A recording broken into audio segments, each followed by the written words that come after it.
Tom, thank you very much for joining us. And before we ask you questions, I will, since I've written some books myself, promote this classic. You've done other books, but this is the classic one. Tom says if you read this, you don't need to read anything else, and you can do extremely well.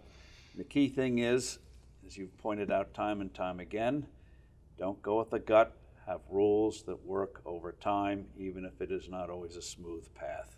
Absolutely, Steve. Absolutely.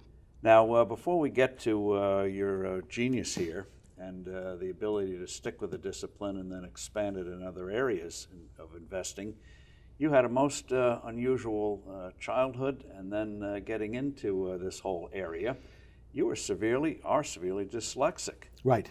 Absolutely. And it didn't. It ended up not stopping you. You were military, Army brat, right, as they call them. And so you went to numerous different schools, so you couldn't go someplace where they say, okay, we've got somebody here who needs special attention. It was always new, and so you're always, in effect, starting over, and makes it hard to get anything done. I've been in 16 different schools in my life, and I was thinking, one of them where my father went to Chicago for 6 months for training, and you leave one school system, you're in another school system for 6 months, and then after that 6 months, you travel to another school system. And it was very difficult for me because I had no idea what it was, what the problem was. I couldn't read, I could read words, but comprehending what I read was the problem. And to me, I didn't ever associate the two of them. And they never had anyone who understood what dyslexia was. You know, even today, I'll be driving down the street with my wife, I'll say, you can't believe what I just read on that sign, on that billboard there. So it still happens today. I listen to books. One of the greatest things that ever happened to me was, in fact, I wrote my first book before I even read a book. That is amazing. So, and inspiring. When books on tape came out, that changed my life because now I could listen to books, and all of a sudden I found out I was a bookworm. I didn't even know it. If I knew that, I would have been hanging in the library all day at school instead of playing sports. But sports is the only thing that kept me in school. So I probably would have been voted least likely to succeed by any of my teachers. In fact, in high school, it took me 5 years in the summer to get out of high school. And then I finally got accepted at a 2-year junior college and flunked out immediately. So 4 years in the Navy really helped out. You were the fastest runner around? Yeah, I was a track guy. That my whole time in every school that I was in was in track. I lettered 4 years in high school in track. And then got off track at one point in time. And now you're a world-class weightlifter. Well, I used to be. I'm an old guy now, Steve. This was, I used to be in my 40s when I started lifting weights. And it was again... 40s you start lifting weights. Usually that's when people are giving it up. Yeah, I started then just by accident. And by doing it by accident, you set a goal and you accomplish that goal. And next thing you know, you join a gym. Before you know it, you're getting serious about it. Now, in terms of what happened in your life, you at one point said, especially when you had a car that couldn't go in reverse, you said, I'm tired of being poor. I want to do well. And that got you to Wall Street because you were told that's where the money was. That's right. And I guess it was like Willie Sutton said, why do you rob banks? He said, that's where the money is. That's what they mentioned to me when on my senior year in college. I was older than the rest of the kids in college because I spent 4 years in the Navy. And I was going on GI Bill. And GI Bill is very, very, you only had $100 and some a month you got back then. And you had to really make that last. And I had a Chevrolet Vega, a green Chevrolet Vega that had no reverse in it. So you always had to go forward. You had to keep moving forward. So I learned something about life there. Momentum, actually momentum, and just keep moving forward. When I was trying to figure out what I was going to do, I majored in business and economics. And Wall Street came up. I had no idea what a stockbroker did. It sounded romantic. It sounded like it was right down my line. I didn't know what they did, but I applied to Merrill Lynch, and they wouldn't hire me. And I didn't realize that then. It was only later that investors had just gone through the worst bear market since 1929. 1972 through 74, you'll remember this, was no picnic. People lost 60% of the value of their portfolio. And Merrill Lynch wasn't interested in hiring any more new brokers who were making people exactly that broker. And so I ended up going to Richard Weinseller's as a production supervisor. But as a long story short, ended up back at Merrill Lynch by accident again. You learn what it was to face rejection. Oh yeah, absolutely. 20-something-year-old trying to tell people who've lost everything, I can help you. Oh yeah, well I came back from training school at Merrill Lynch, and no one had told me that 72 through 74 had wiped everyone out. And back then you were able to call prospects, and you actually dial people up and ask them to invest with you. And people were telling me to go to hell. I mean, I couldn't understand why that would be the case. I'm a 20-something kid, I'm Merrill Lynch registered, hey, I'm here to help you, and no one told me they'd just been wiped out. So you learned rejection. But that, again, put me on another path, which took me where I am. Well, this is something that I'm sure you advise young people today, is you realize just hitting your head against the wall, selling in an environment where you're the last person people wanted to see. You came up with the idea, sounds simple, make yourself an expert or good at something where you're the go-to person. That's right. And that's what I did. And I knew that was my only hope at that point in time, was to become the person who knew the most about something. And I chose options because options had just debuted in 1974, April of 1974, Chicago Board of Options.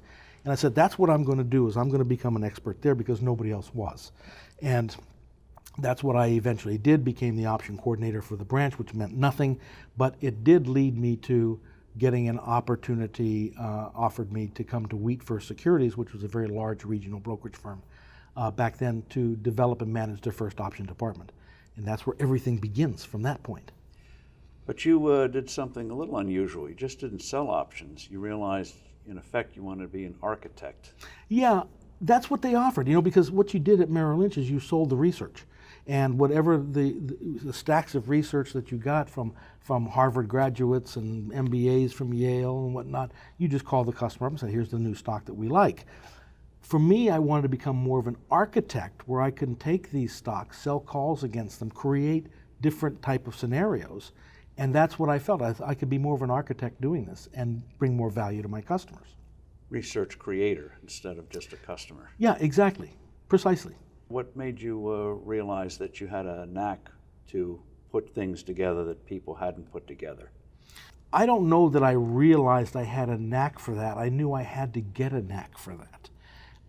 If I was going to be an expert at this, I had to make sure that I was an expert. It just wasn't something that came simple to me because I avoided every math class that you can imagine. Every math class I ever had, I avoided it and circumvented it in some way, shape, or form.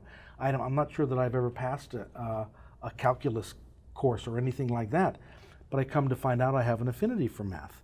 And it was beginning to learn the option business by myself at home on weekends with a legal pad and a pencil that all of a sudden everything began to make sense to me.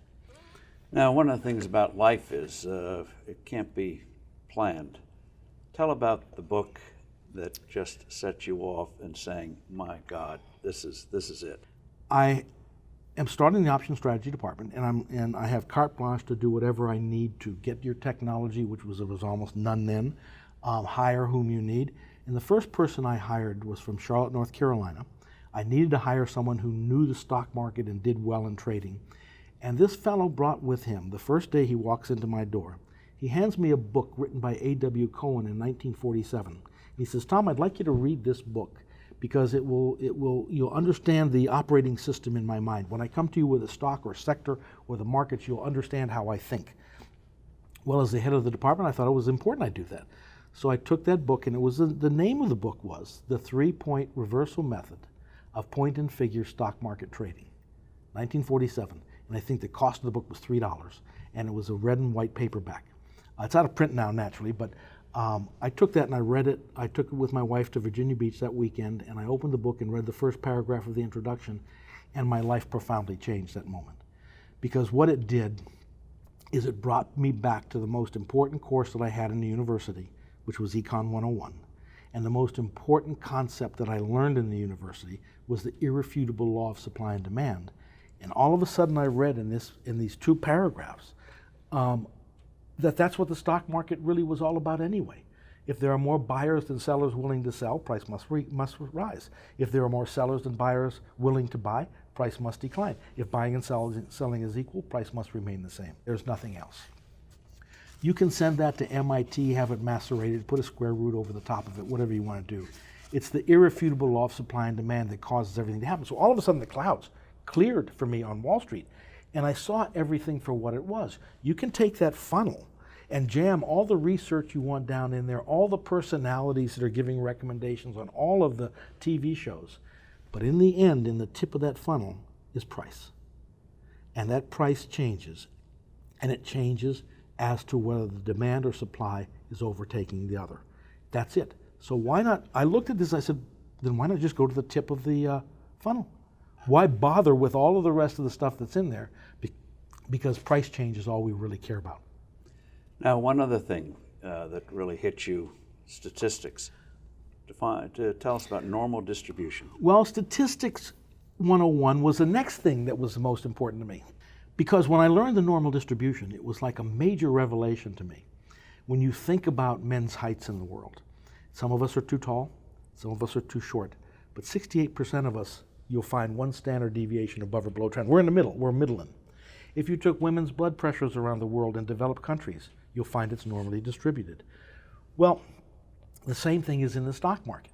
If you went back and took every trade you've ever made, Steve, in the stock market, from the first stock you ever bought, you will find that 68% of them were in the middle.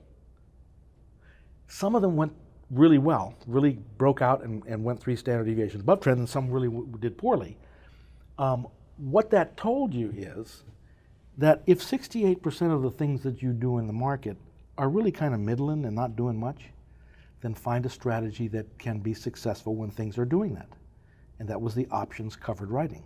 So that made so much sense to me when I thought about it and learned about the normal distribution from the great late Jim Yates. One of your mentors. One of my mentors. It was a major revelation to me. So when I put that together with point and figure and the normal distribution, we have the two. So if you look at our charting system now, every chart you look at has a normal distribution on the side. So you can compare the two. Point and figure. How did you come across it, and how would you define it? And then the big question, why hasn't everyone imitated you, even though you've had some success? You sold your company for how much? 225 million. Not or bad. 250, I'm not sure how much. 225 million, something like that. Not a bad number. Well, the interesting thing about that, Steve, is that technical analysis has always been the guy in the back of the room. You know, when you walk into an office, it's all fundamentals, everything's fundamental. And they say, well, do you have a technician? Yeah, he's in the back there. I said, don't talk to him. He's kind of quirky. Sort of like an astrologist. Yeah, he's have to have it there. He's looking at when Jupiter's lined with Mars and things like that. But all of a sudden, Nasdaq finds it necessary to own a technical analysis company, and not just technical analysis, but point and figure. That speaks volumes about what has happened with the overall market now. Now technical analysis has moved to the front of the class, and fundamentals have moved to the back. Although I still believe fundamentals and technical should be used together, the fundamental answers the question, what should I own? The technical answers the question, when? But to me, the only technical analysis that ever made any sense at all was point and figure, because it was developed by Charles Dow in the late 1800s, simply as a logical, organized way of recording the imbalance between supply and demand.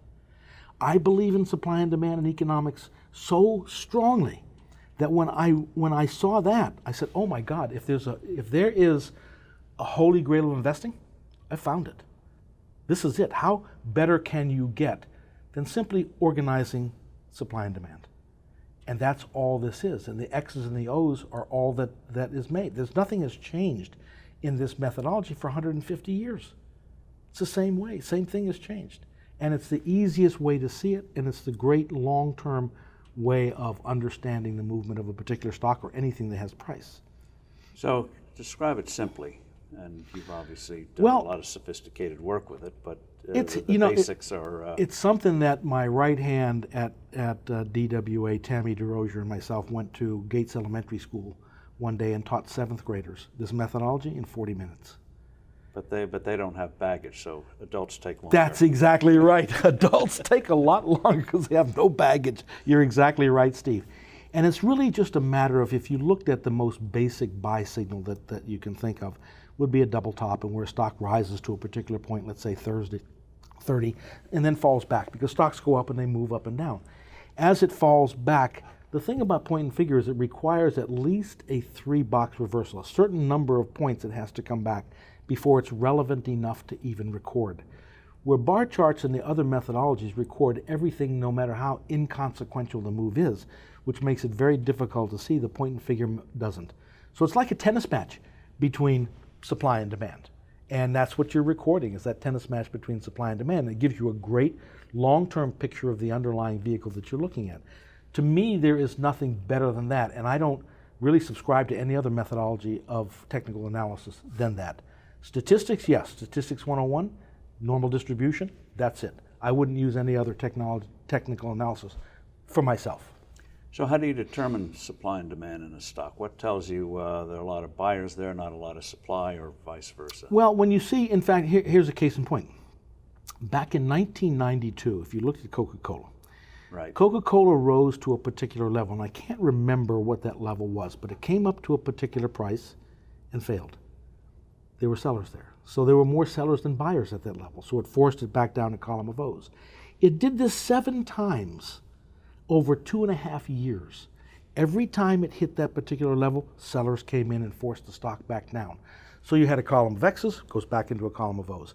Comes back over months later, hits that same level, column of O's. 7 times in 2.5 years. Finally, after 2.5 years, it gets to that same level and exceeds it by 1 box. That tells you the selling pressure has dried up. For 2.5 years, those people, for whatever reason, wanted to sell at that price, are no longer there. That's when Coca-Cola took off like a homesick angel and didn't stop for 25 years. And you watch for things like that. There are little telltale types of things where you're simply watching that battle, you're watching the price moving up and down, and you have points of resistance, points of support, and it gets very simple. It's totally simple. You want to buy. In fact, Marshall Wishnack, who was the head of research at Wheat First Securities, when he told me one day, he said, you know, Tom, you're better off buying stocks that are going up than stocks that are going down. Now, that sounds pretty trite. What he's saying there is, buy a stock that's in an uptrend above the bullish support line. It's on I-95 North. Than buying stocks that are on I-95 South. That's all he's saying, is you're better off buying something that's on I-95 North than I-95 South. And it's these simple little things that this point and figure chart can show you where you are on that road trip. Because one of the dangers is when a stock goes down that you think has fundamental value, you compare it to the proverbial trying to catch a falling knife. That's exactly right. Fundamentally, it might be a great stock, and the thing about that is a lot of value investors out there. Stock gets down to a point and say, this stock is a value. I'll buy this stock today, and someone ultimately will see that I'm right, and this stock is a value, and they will buy it, and because they will buy this, they'll force the supply and demand to change, and the price of the stock will go up. Well, maybe people won't see what you know. Or they may take too long. And they may take too long, and that may stay a value for 5 years. And then when you divide that 5 years by the price of the move, you have nothing. So the best thing to do is be a value player, but only begin to buy when that chart begins to suggest to you that demand is in control. You've used some analogies, like describe loud versus the whisper. And then I want to get to the House and the Senate. But first, loud versus whisper on these charts. Because as you've pointed out, many people, they look at charts daily. They get immersed in it. You make the point, these things can take 2 or 3 years before something changes. Absolutely. Absolutely. And that's the thing about point and figure. If you look at a bar chart, it's updated every day no matter how inconsequential the move is. So it gets long, it gets very, very long, and it just whispers to you. And the point and figure chart is not like that. It's not updated every single day. In fact, we used to update 2,500 charts by hand every day before we had a computer to do it. Millions. Now millions, but the point is, it takes time. You don't update every stock every single day. A utility stock may not require updating for a month. You know, so when the signal is given, the stock rises to a level just like that Coca-Cola, and then breaks that level. That's something. So it shouts at you. That shouts at you. And now with technology, Steve, you can just tell the computer, tell me when these things happen. Show me the stocks that are doing this.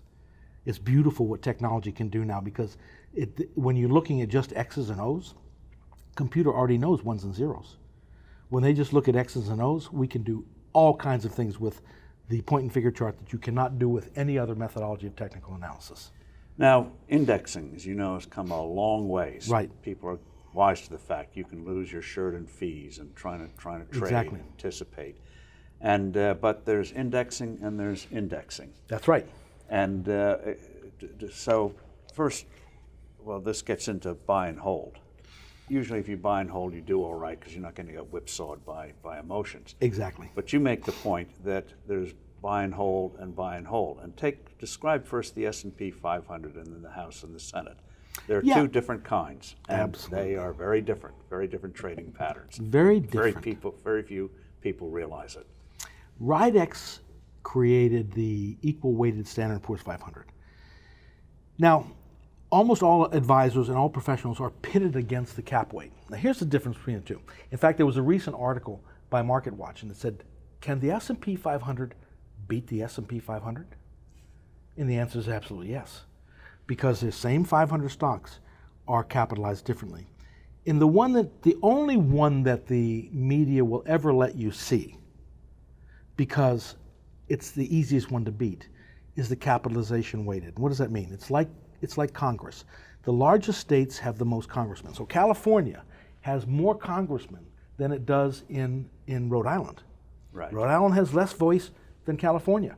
So when you look at the S&P 500 on a cap weight basis, or like Congress, it's all California. it's all the big guys. It's all the big stocks that pull the index around.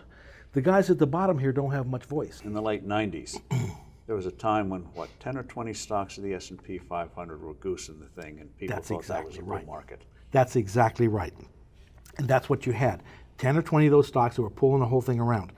Then Wright-X comes out with an equal weighted, just like the Senate. So every state has 2 senators.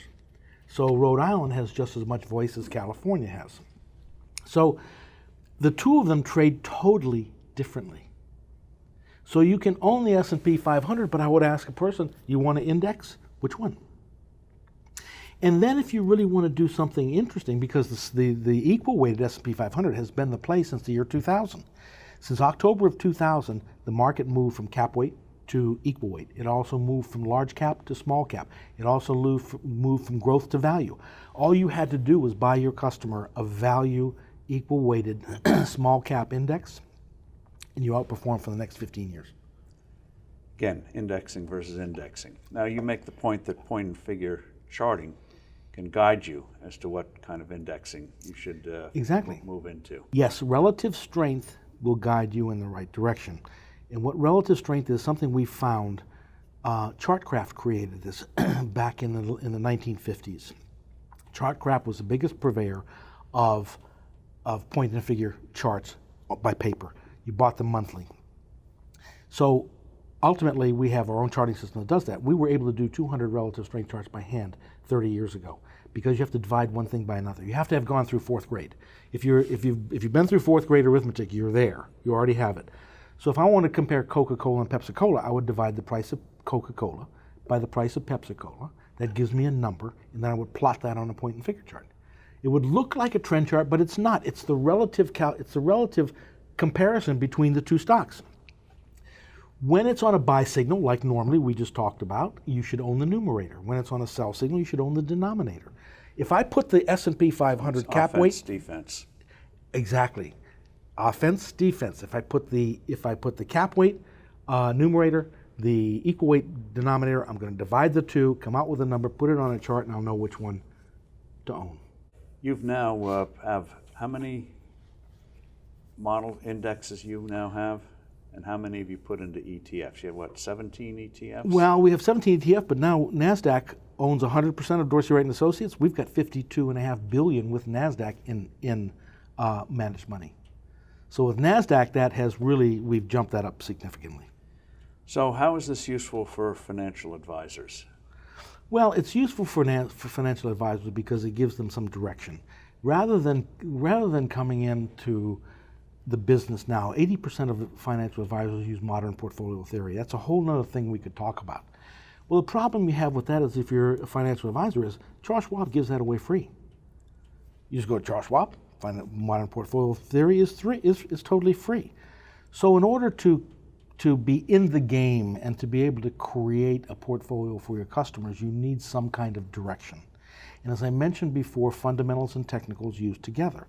Use your firm's fundamentals, but then also use the roadmap to make sure that what you're buying and constructing for your customer is at least in an uptrend on I-95 North. And then I would the older I get, Steve, the more I get like John Bogle. More indexing makes sense. But indexing is not just buying the S&P 500 cap weight. Well, as you've made the point, what we think of as the S&P 500 would have taken you nowhere from 2000 to recent times, whereas the other equal weight would have given you a very nice return. A fantastic return. So I created a portfolio once that I absolutely love. It's called the People's Portfolio. I was going to ask you about that. I was looking at a guy out the window who was $2,000. What would he do with it? Yeah, he's cutting grass and he's doing the little lawnmower. And I said, who helps him? Does he go to Morgan Stanley and open an account? No, not with $2,000. So what could we do to create a product where he could be very successful and he could just buy it and not have a lot of trading? And that was a People's Portfolio, was a comparison and contrast between three things: S&P cap weight, S&P equal weight, and money market.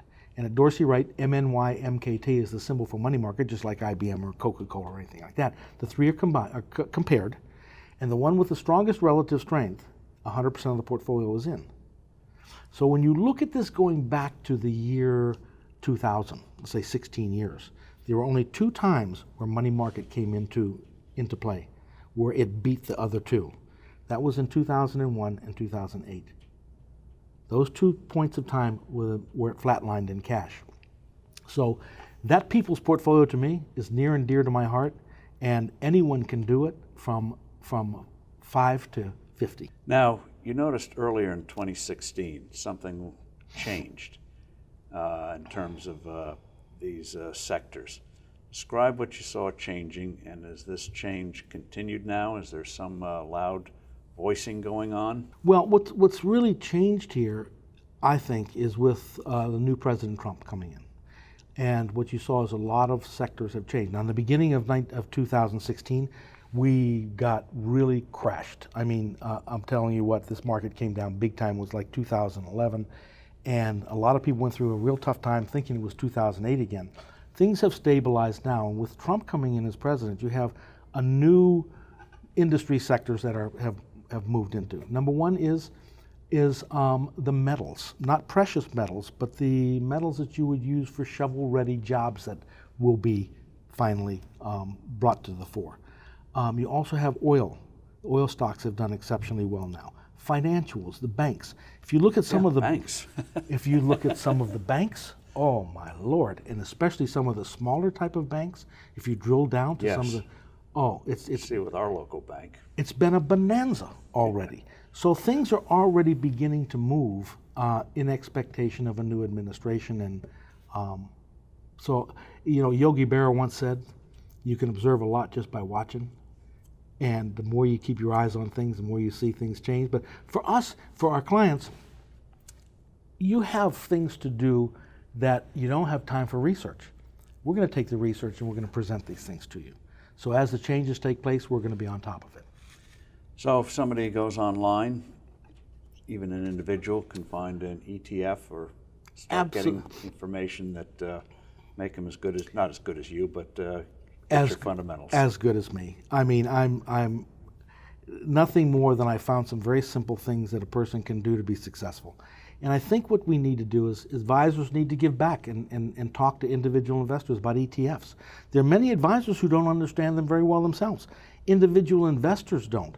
I've been teaching a course at my son's pool hall for 2 years. And it's probably the only investment course in a pool hall. And I've taught ETFs, and I've taught Minnesota Fats would be happy. He would be happy. I've taught a lot of individual investors about exchange traded funds. It's made a difference in them being able to manage their portfolios. So I think anyone that might listen to this, go on Google and type in exchange traded fund and learn everything you can about it, because there's a lot of things you can do yourself with a very small amount of money. Tom, thank you. And the name of his classic book is Point and Figure Charting, published by Wiley. So get it, and you too can achieve great success. Tom, Steve, thank you so much. It's been my pleasure.